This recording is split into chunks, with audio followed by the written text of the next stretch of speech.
So I think using my starter out of the fridge last night is gonna be okay. What I usually do is I usually bring it to room temperature and feed it for a couple of days before I use it in a bake. But I just had this impulse that we might want to have a fresh loaf of bread tonight for dinner. And it's hard to be impulsive when you make bread. It's like a loaf takes a long time. So I decided to take the starter out of the fridge and I fed it. And then I let my feed sit overnight and then I used it this morning and I think it looks good.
Wake up, little bread baby. All right, it's time for you to get shaped.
What is up with these bubbles? All right, time to go in the basket, little bread baby. I'm gonna kind of pinch the bottom closed here. This is a little bit of a, I don't know. Oh my gosh, what are you doing over there? What does that mean?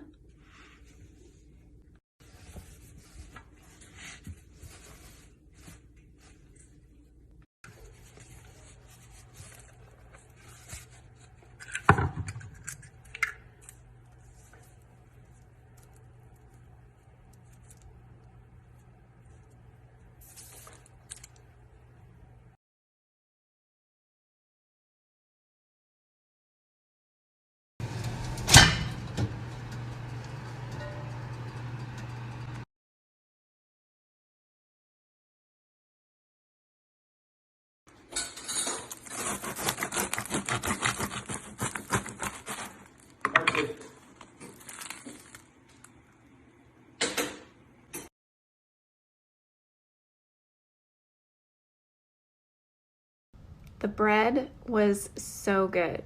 We ate half the loaf with dinner, and Lee made homemade turkey meatballs to go with it. It was awesome. Thanks for watching. And a lot of you guys said that you find my bread stories very soothing. I find bread making very soothing. I find it very therapeutic, and I like it. It slows you down. You have to wait for it. And it's so good in the end.